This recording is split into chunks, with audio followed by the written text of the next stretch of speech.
Hello friends, welcome to my channel. I am freelancer Madhavi और आज हम सीखने वाले हैं how to upload opening balances in Business Central. Opening balances upload करने के लिए हमें ये जानना बहुत ज़रूरी है कि balance sheet and profit and loss statement क्या होते हैं, हमारी कंपनीज के फाइनेंशियल स्टेटमेंट्स क्या होते हैं। और फाइनेंशियल स्टेटमेंट को समझने के लिए आप गूगल यूज़ कर लेना, सर्च इंजन यूज़ करके ट्रायल बैलेंस का कॉन्सेप्ट, ट्रायल बैलेंस यानी कि chart of accounts, list of all ledgers आपको मिल जाएगा, इंडेक्स एक तरह का सारे लेजर्स का। तो आपको यहाँ पे सारी लेजर से रिलेटेड इंफॉर्मेशन मिल जाएंगी, जो फाइनेंशियल स्टेटमेंट का एक तरह का सबमिशन भी है, कॉम्बिनेशन। अब जैसे कि balance sheet and profit and loss, तो पूरे ट्रायल बैलेंस में आपको बैलेंस शीट का जो फाइनेंशियल स्टेटमेंट है वो और प्रॉफिट एंड लॉस यानी इनकम स्टेटमेंट, वो दोनों मिल जाएंगे। मेन ग्रुप, सब ग्रुप्स, उसके सब डिविजन्स, इस तरह के कॉम्बिनेशन आपको पूरे मिलेंगे। तो ये आपको कॉन्सेप्ट समझना होगा कि ये किस तरह से काम कर रहा है, कि टी स्ट्रक्चर की तरह वर्टिकल फॉर्मेट आपको शेड्यूल 6 का पार्ट 1 बैलेंस शीट और पार्ट 2 इनकम स्टेटमेंट यानी प्रॉफिट एंड लॉस मिल जाएगा। वो भी आपको सर्च इंजन पे चेक करना है, क्योंकि इससे वीडियो बहुत लंबा हो जाएगा, मैं उस कॉन्सेप्ट पे नहीं जा रही हूँ। आपको ये ग्रुप एंड सब ग्रुप, ये पूरा एक, वैसे तो ये सैंपल कंपनी है, डेमो कंपनी है, आप इसे ओपन इन एक्सेल में कर लेना। चार्ट ऑफ अकाउंट को पूरा का पूरा चार्ट ऑफ अकाउंट चला जाएगा एक्सेल में। वहाँ पे हाइड एंड शो रो करके आप ये चेक कर सकते हो कि ग्रुप कौन कौन सा है और उसका एंड टोटल कौन कौन सा है। हेडिंग, जब आप हेडिंग लेते हो इसको एडिट करके चेक कर लेना, जहाँ पे account type, heading, begin, total, and total आपको मिलेगा। जो भी heading, begin, total, and total होता है वो सिस्टम ऑटोमेटिकली बोल्ड कर देता है। बाकी जो पोस्टिंग के लेजर होते हैं, जो आप जनरल में यूज़ करोगे, वाउचर में यूज़ करोगे, इनवॉइस में यूज़ करोगे, ऑर्डर के इंटरिम अकाउंट के लिए यूज़ करोगे, जो जो लेजर पोस्ट होंगे उन डॉक्यूमेंट से, वो सारे पोस्टिंग के लेजर होते हैं। तो मेन हेडिंग, उसके अंदर मेन ग्रुप के अंदर सब ग्रुप, उसके अंदर आप उसके छोटे-छोटे पोस्टिंग लेजर्स, और जो जिस ग्रुप का टोटल होगा, छोटे ग्रुप का छोटा टोटल, बड़े ग्रुप का बड़ा टोटल आप इसको स्क्रॉल डाउन करके चेक कर लेना। अकाउंट की मेन कैटेगरी, सब कैटेगरी, इसे एडिट करके चेक कर लेना। और टोटलिंग 1100 से अगर ये शुरू हुआ था और 1190 पे ख़त्म हो रहा है, तो ये लैंड बिल्डिंग का यहाँ से यहाँ तक वाला टोटल है। आप यहाँ से ऐसे चेक कर सकते हो, इतना। तो आप एक्सेल पे ले जाओगे तो बहुत ईज़ी हो जाएगा हाइड एंड शो करके। तो आप बोल्ड वाले इनेबल रखना, शो रखना, और अंदर वाले हाइड कर देना, तो आपको मेन ग्रुप का टोटल दिखता रहेगा एक्सेल पे इस तरह से। एंड कलरिंग कॉम्बिनेशन यूज़ करके बनाना, और इसको सब डिवाइड कर देना balance sheet and income statement में। और फिर बैलेंस शीट के भी अलग-अलग मेन एसेट्स का ग्रुप, लायबिलिटीज़ का ग्रुप, उसके सब डिवीज़न, एसेट्स के अंदर फिक्स एसेट्स, फिक्स एसेट के अंदर टैंगिबल, इनटैंगिबल, प्लस ये सब आपके डिपेंड करता है नेचर ऑफ द बिज़नेस के ऊपर। अगर नेचर ऑफ द बिज़नेस आपका सर्विस इंडस्ट्री है, तो आपके इनटैंगिबल गुड्स इनटैंगिबल्स लेजर्स होंगे, मीन्स कि फिजिकल अपीयरेंस नहीं होगा जिसका, लाइसेंसेस, ट्रेडमार्क्स, कॉपीराइट्स, इस तरह की चीज़ें। तो ये आप देख लेना, सर्विस इंडस्ट्री है तो इंटैंगिबल असेट्स होंगे, और अगर मैन्युफैक्चरिंग या ट्रेडिंग इंडस्ट्री है तो टैंगिबल गुड्स, सॉरी, टैंगिबल असेट्स होंगे। तो टैंगिबल एसेट्स, इनटैंगिबल एसेट्स का मेन ग्रुप, सब ग्रुप, उसके अंदर के सब लेजर्स, ये डिसाइड करते हुए आपको पूरा एक ट्री स्ट्रक्चर में बनाना है वर्टिकल फॉर्मेट में, और based on schedule 6 part 1 and part 2 prescribe by the ICI AI, और ये आपको इंटरनेट पे मिल जाएगा। और ये जो नंबर सीरीज़ है, बहुत लोग 5 डिजिट यूज़ करते हैं, मैं 4 डिजिट ही सजेस्ट करूँगी। असेंडिंग वे में होने चाहिए। 1000 से शुरू हुआ है, बीच में 1 का गैप है, तो अगर किसी ने बीच में 1 1001 डाल दिया तो ये इसके बीच में आ जाएगा। तो हेडिंग के बाद गैप ना रखें।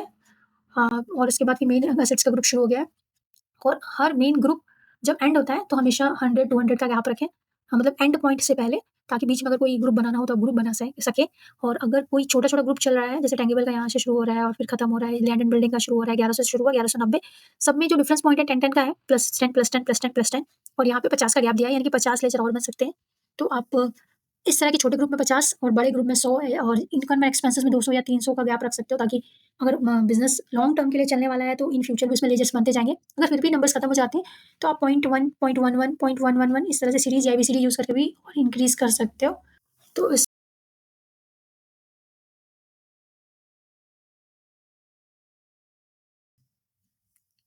अगर कोई ग्रुप है कस्टमर का, ये सब में डायरेक्ट पोस्टिंग येस नहीं होना चाहिए, क्योंकि ये कार्ड से आके पोस्ट होते हैं। कार्ड पे ऑलरेडी ये ग्रुप लगा होता है इनवॉइसिंग टैब में, कस्टमर पोस्टिंग ग्रुप। तो एक बार वहाँ से आके पोस्ट होगा, और अगर एक बार यहाँ से आपके कार्ड से आके पोस्ट होगा, और एक बार आप अलग से सिर्फ़ ये जीएल लेके वाउचर से पोस्ट कर दोगे, तो डबल-डबल हो जाएगा। कार्ड पे मान लो आपने कस्टमर का कार्ड लेके पोस्ट किया एक इनवॉइस ₹10, और यूज़र ने जाके कस्टमर डोमेस्टिक जीएल लेके पोस्ट कर दिया ₹10, तो इस ग्रुप वाले जीएल पे ₹20 दिखाएगा और कस्टमर कार्ड पे ₹10 दिखाएगा। तो ये मिसमैच होता है आपका फाइनेंशियल रिपोर्ट्स इसी वजह से, कि जीएल आप अलाउ कर देते हो पोस्टिंग करने के लिए। तो यहाँ के जीएल, ग्रुप वाले जीएल, चाहे वो बैंक के हों, चाहे कस्टमर के हों, इन्वेंट्री से रिलेटेड हों, फिक्स एसेट से रिलेटेड हों, एम्प्लॉइज़ से रिलेटेड हों, कस्टमर वेंडर, ये सारे ग्रुप के लेजर्स के जो ग्रुप हैं, ग्रुप का जीएल पोस्ट नहीं होना चाहिए, यहाँ पोस्टिंग येस नहीं होनी चाहिए। सेम कॉन्सेप्ट वेंडर पे भी होगा, फिक्स एसेट्स पे भी होगा, एम्प्लॉइज़ के लिए भी होगा, बैंक के लिए भी होगा, जिनका भी इंडिविजुअल कार्ड बनता है इन्वेंट्री के लिए भी होगा। तो अब हम आ जाते हैं एक सिंपल सा, हम किसी की अगर वैल्यू पोस्ट करवाना चाहते हैं तो कैसे करवा सकते हैं। अब जैसे कि ये एसेट्स हैं, बैंक का ग्रुप बना हुआ नहीं है, तो मैं एक काम करती हूँ, मैं आपको एक 29 29 10 एंड 29 20, मैं एक 29 15 का एक जीएल बना लेती हूँ। 2915 मेरा बनेगा बैंक अकाउंट, ठीक है? ये होगा बैलेंस शीट के अंदर, और ये मेरा कैटेगरीज़ है एसेट्स, सब कैटेगरीज़ अगर आप चुनना चाहते हो तो ले सकते हो, अगर मुझे बैंक मिल जाता तो मैं ले लेती। कैश है, इसमें अंदर बैंक बना ही नहीं है, चाहो तो हम एक नया बना सकते हैं।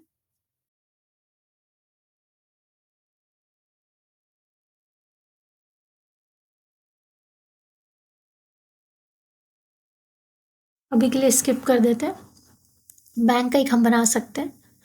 और अकाउंट टाइप, अब ये अगर मेरा बिगिन टोटल है, स्टार्ट हो रहा है, तो डायरेक्ट पोस्टिंग बंद हो जाएगी। 2915 ये बैंक अकाउंट शुरू हो गया। 2960 मैं यहाँ पे एक बना लेती हूँ, 2960 bank account total, balance sheet का हिस्सा होगा, ये मेरा एंड टोटल है 2915 से लेकर 2960, ठीक है?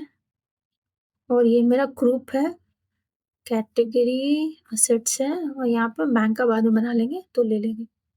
अब इतना हो गया, अभी आके हमको चेक करना है। सी, बैंक अकाउंट हो गया। अगर इस तरह से असेंडिंग वे में नहीं है तो यहाँ पे एक इंडेंट करके ऑप्शन मिलता है। हाँ, प्रोसेस के अंदर है। आप इंडेंट करेंगे तो ये अलाइन हो जाएगा। अलाइन हो गया। अब मुझे एक नया बैंक बनाना है जिसकी मैं आपको ओपनिंग पोस्ट करके दिखाऊंगी। अब गैप मुझे कहीं भी ढूंढ लेना है। अगर गैप 2950 तो 2951 भी बना सकते हैं। 30 40 50 2955 बना लेते हैं। 2955 51 भी बना सकते थे। अब मान लो SBI bank of India account, ठीक है। अगर 2-3 अकाउंट है तो आपकी मर्जी। अब एसेट्स बोथ ही रखेंगे, आपको जरा भी कंफ्यूजन है तो आप बोथ रखो, सिस्टम अपने एडजस्ट कर देगा। अगर एंट्री पोस्ट होनी है तो पोस्टिंग का लेजर होगा, तो मेरे लिए पोस्ट ही होनी है क्योंकि मैं इसे ट्रांजेक्शन में यूज करूंगी। लेकिन लेकिन ये तो जीएल है, बैंक का तो कार्ड बना सकते हैं अलग से हम। अगर बैंक का कार्ड बना सकते हैं तो ये इसका पोस्टिंग ग्रुप हुआ। तो ये क्या हम इसे पोस्टिंग करवाएंगे? ये सिंगल जीएल लेके हम पोस्ट करवाएंगे? नहीं, पोस्ट तो जरूर होगा लेकिन डायरेक्ट पोस्टिंग नहीं होगी, कार्ड के थ्रू पोस्ट होगा। अब ये जीरो दिख रहा है, तो हम क्या करवाएंगे, हम इसे कार्ड के थ्रू पोस्ट करवाएंगे। सबसे पहले हम एक कार्ड बनाएंगे, उसका नंबर कॉपी कर लेते हैं, ये नंबर हम इसमें कॉपी करवा देंगे, SBI कार्ड, ठीक है। फिर से प्रोसेस में जाएंगे, प्रोसेस में जाके इसे अलाइन कर देंगे। मुझे अलाइन करना है, हो गया अलाइन।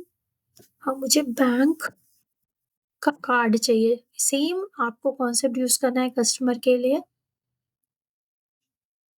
और बाकी के लिए भी। तो बैंक, अब मैनुअल नंबर सीरीज है तो आप मैनुअल नंबर सीरीज के अकॉर्डिंग कर सकते हो। मैंने लिया था SBI अकाउंट, लिया। आपको जितने डिटेल्स डालना है आप डाल देना। मेरे लिए जो सबसे ज़्यादा मैटर करता है उसका कोड, उसका नाम डाल दिया, एड्रेस वगैरह अभी मैटर नहीं करता है मेरे लिए। मेरे लिए मैटर करता है उसका पोस्टिंग ग्रुप। अब यहाँ पे मुझे एक नया बनाना है ताकि मैं रिलेट कर पाऊँ। अगर 2-3 बैंक है तो SBI 1-2 कर लेना। अब GL अकाउंट नंबर हमने भी कॉपी किया था, 2955, ठीक है। अब ओके कर दो। हमें यही चाहिए था कि इसका, यहाँ चेक कर लेते हैं 2955 अगर ठीक से 2955 यहाँ रुकना चाहिए, ये नहीं कि स्किप हो गया।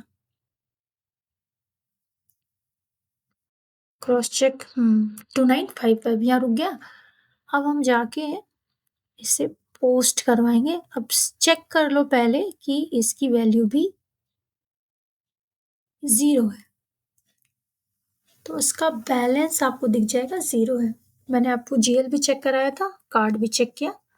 अब इसके कार्ड में जो टैब होता है पोस्टिंग टैब, यहाँ पे हमने लगाया bank account posting group. Customer में भी इनवॉइसिंग टैब के अंदर कस्टमर पोस्टिंग ग्रुप, वेंडर में वेंडर कार्ड के अंदर इनवॉइसिंग टैब में posting group, vendor posting group. Same employees के लिए employees posting group, fix assets के लिए भी फिक्स एसेट्स का पोस्टिंग ग्रुप, इन्वेंट्री के लिए भी उसका पोस्टिंग ग्रुप होता है। General posting group, production posting group, इस तरह से आप चेक कर लेना प्रोडक्शन पोस्टिंग ग्रुप, ठीक है। तो प्रोडक्शन पोस्टिंग ग्रुप में आप लगा लेना। उसके बाद हम यहाँ आ जाते हैं, लेकिन सबके अलग अलग, सबके अलग अलग, ठीक है। अब हमें क्या करना है, अभी हमें एंट्री पोस्ट करनी है।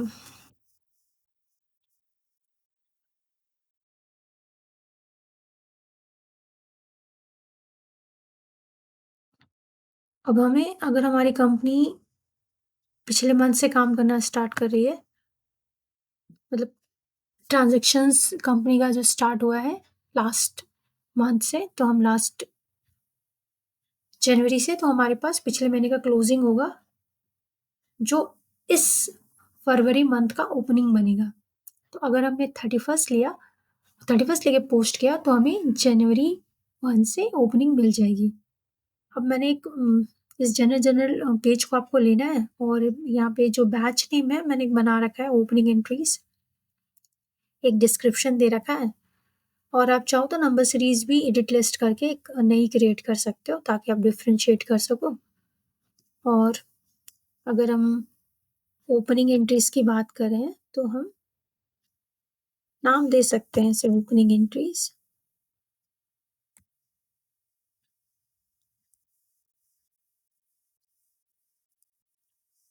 आप इस तरह से डिफरेंशिएट भी कर सकते हो। अब मुझे क्या करना है, बैंक का ओपनिंग डालना था, तो मेरे लिए कौन-सा बैंक ज़रूरी था अभी? अगर आप फर्स्ट टाइम डाल रहे हो, 3-4 बैंक एक साथ डाल रहे हो, तो आप ऐसा भी कर सकते हो, next line, next line, next line ले लेना।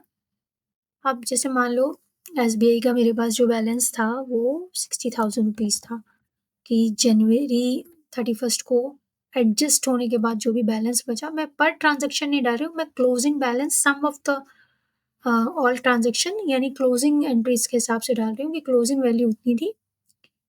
और हम क्या करते हैं कि बैंक का ग्रुप पीछे नहीं लगाते हैं। जैसे आप अगर ओपनिंग एंट्री डालते हो, वो एक्सचेंज यूज़ करोगे, ओपनिंग बैलेंस अपलोड करने के लिए ऑप्शन दिया हुआ है। जितने भी जर्नल्स हैं अदर देन कस्टमर्स कार्ड से रिलेटेड आने वाले opening, customer, vendor, bank, fixed assets, employees, inventory, इन सब के अलावा जो जीएल है, इन सबको छोड़ के जो जीएल है, वो आप इस पे क्लिक करोगे तो वो सारे जीएल आ जाएँगे। उनका आप क्लोजिंग बैलेंस डाल सकते हो और डेबिट बैलेंस है या क्रेडिट बैलेंस है वो चेक करके क्रेडिट बैलेंस माइनस साइन के साथ जाएँगे। और कस्टमर का जो ओपनिंग बैलेंस है, क्योंकि अगर डेबिट बैलेंस है तो पॉजिटिव साइन्स नॉर्मली रहते हैं, कोई साइन नहीं होता, लेकिन नेगेटिव वाले जो है वो माइनस के साथ, जैसे सेम कॉन्सेप्ट वेंडर के साथ भी है। और अगर आप सिस्टम का ये क्लिक कर दोगे तो सिस्टम क्या करेगा, आपको बैलेंसिंग अकाउंट यानी क्रेडिट अकाउंट लगा के देगा। बैलेंसिंग अकाउंट उसका ग्रुप अकाउंट होगा। कस्टमर का डोमेस्टिक का है तो डोमेस्टिक, फॉरेन का है फॉरेन, और इसमें भी 3 बना रखे होंगे। नॉर्मली हम लोग 2 ही बनाते हैं, डोमेस्टिक एंड फॉरेन, ईयू का नहीं बनाते। अदर देन ईयू और ईयू ऐसे डिफरेंशिएट नहीं करते। वेंडर के साथ भी आपको ग्रुप दे देगा बैलेंस का, लेकिन हम वो लेजर यूज़ नहीं करेंगे जो कस्टमर का group as a balancing account यहाँ पे जो लग जाता है क्लिक करने से। जैसे आप इस पे क्लिक करोगे, अब अगर यहाँ मैंने कस्टमर लेके कर दिया क्लिक, सारे कस्टमर आ जाएँगे और यहाँ पे बैलेंस कस्टमर का बैलेंस अकाउंट, कस्टमर का बैलेंस अकाउंट लग जाएगा, जो कि मुझे नहीं चाहिए। मैंने एक अपना बना रखा है मैपिंग के लिए, तो मैंने एक लेजर बना रखा है जो हम लोग क्या करते हैं मैपिंग करने के लिए डालते हैं। जितने भी एंट्रीज़ पोस्ट होंगे, इसमें पोस्ट होते जाएँगे, और जब सारे एंट्रीज़ पोस्ट हो जाएँगे, सारे वेंडर, सारे कस्टमर, सारे जीएल्स, सारे सारे पोस्ट हो जाएँगे, सब कुछ मतलब जितना भी बैलेंस शीट और इनकम स्टेटमेंट का पार्ट है, इसमें इन्वेंटरी भी कवर होगी, फिक्स्ड एसेट्स, एम्प्लॉइज़ सब कवर हो जाएगा। इंडिविजुअल हम वेंडर पहले डाल देते हैं, फिर कस्टमर डाल देते हैं, बैंक डाल देते हैं, इन्वेंटरी आइटम जर्नल से डाल देते हैं। इस तरह से सारा डालते-डालते लास्ट में हम सारे पेंडिंग जीएल्स डाल देते हैं। तो ये वाला जो जीएल है, ये प्लस माइनस होके एडजस्ट होके 0 हो जाएगा, यानी trial balance debit equal to credit. Every debit has a corresponding credit के साथ ट्रायल बैलेंस मैच होके पोस्ट होगा, तो आपका चार्ट ऑफ अकाउंट यानी trial balance completely debit equal to credit हो जाएगा। तो अब एक सिंपल सा एग्ज़ाम्पल लिया है मैंने कि मेरा बिज़नेस का क्लोजिंग मुझे मिला है 31 का, यानी कि ये 31 इसलिए लिया है क्योंकि मुझे फरवरी 1 का ओपनिंग दिखाना है। तो फरवरी 1 का ओपनिंग दिखाने के लिए 31 जनवरी का क्लोजिंग दिखाना होगा। एक सैंपल डॉक्यूमेंट नंबर, मैं बैंक का ओपनिंग चढ़ा रही हूँ और बैंक मेरा एसेट्स है, तो जो भी एक्सपेंसेस और एसेट्स होते हैं, वो सारे डेबिट बैलेंस होते हैं मैक्सिमम, अगर अदर केसेस ना हो तो। तो इस कॉन्सेप्ट के साथ हम इसका, और हमें पता भी होगा कि हमें कौन-सा बुल बैलेंस मिला है। एक्सेल पे आपको audited balance sheet, audited trial balance मिल जाएगा, combination of balance sheet and income statement यानी profit and loss, summary of all list of ledgers.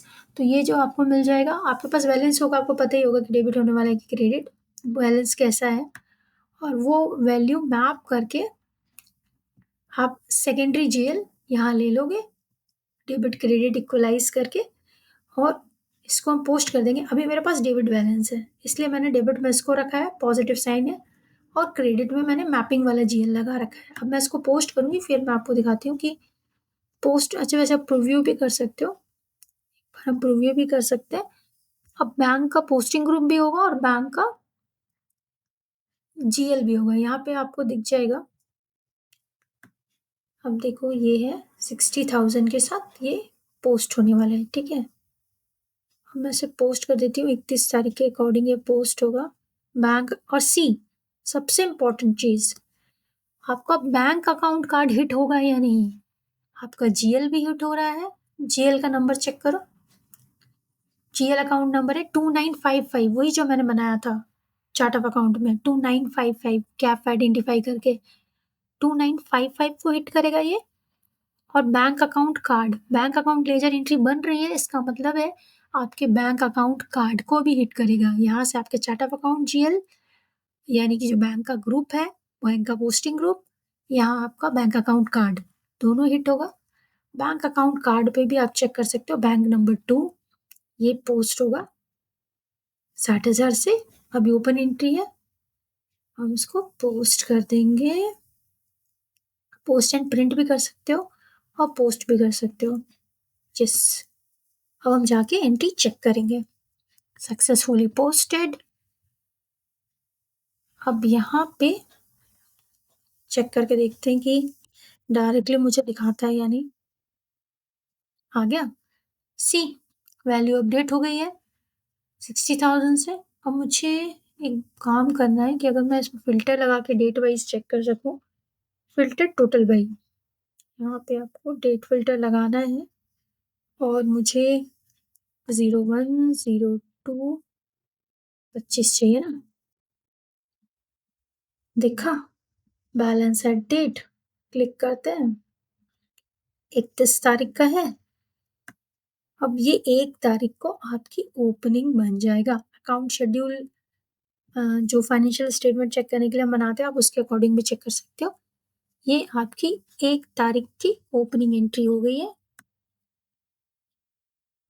अब बैंक अकाउंट कार्ड भी चेक कर लेते हैं। ये तो 2955 का जीएल आपने चेक किया, 2955 का 60,000 दिख रहा है। अब मुझे बैंक अकाउंट कार्ड भी चेक करना है।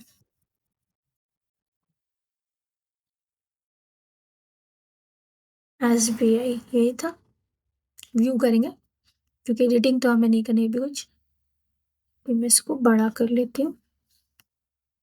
सी बैलेंस तो आ गया है, लेकिन डेट 31 तारीख की डेट है, यानी कि आपका ओपनिंग 1 फरवरी का ही है। ये क्लोजिंग एंट्री है। और सिस्टम में अगर आप देखोगे तो सिस्टम में सीएलएस इस तरह का वर्ड यूज रहता है कि वो क्लोजिंग डेट की एंट्री है। मेरा पैटर्न थोड़ा अलग है, आपके ऊपर डिपेंड करता है कि आप कौन सा पैटर्न यूज करना। सी वर्ड यूज कर सकते हो क्लोजिंग के लिए। तो जिस जिस रिपोर्ट पे आप चेक करोगे 1 तारीख को, आपको ये 1 तारीख की ओपनिंग दिखेगी इस तरह से, क्योंकि 1 तारीख को ये वैल्यू आपको एज अ ओपनिंग दिखेगी, क्योंकि आपने क्लोजिंग पोस्ट की है 31st की। तो इस तरह से आपको चेक करना है डेट फिल्टर लगा के। और अगर फाइनेंशियल स्टेटमेंट का यहाँ पे कोई लिंक बना हुआ है, जैसे कि अगर इस रिपोर्ट में, जैसे कि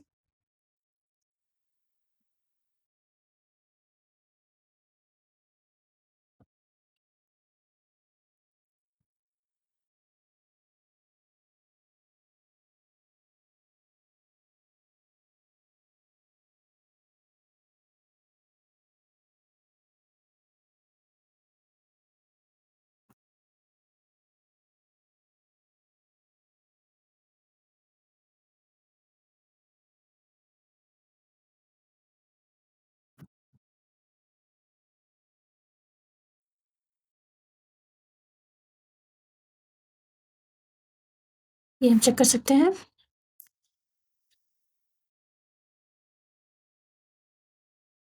सी अब यहाँ पे आप जैसे भी चेक कर सकते हो, 01/02/25 सी 60,000 का बैलेंस आपको क्लियरली शो करेगा। तो इस तरह से आप चेक कर सकते हो, आप नेविगेट करके उस ट्रांजेक्शन में भी जा सकते हो। आपको जीएल में भी चेक करना है, आपको बैंक अकाउंट कार्ड में भी चेक करना है, दोनों जगह गई एंट्री, यानी कि ये करेक्ट है। इसी तरह कस्टमर लेजर एंट्रीज में भी जानी चाहिए कस्टमर की एंट्री, और चार्ट ऑफ अकाउंट की जीएल में भी जानी चाहिए जो उसका पोस्टिंग ग्रुप है। सेम कॉन्सेप्ट वेंडर के लिए, फिक्स्ड एसेट्स के लिए, इन्वेंट्री के लिए, सबके लिए। Thanks for watching.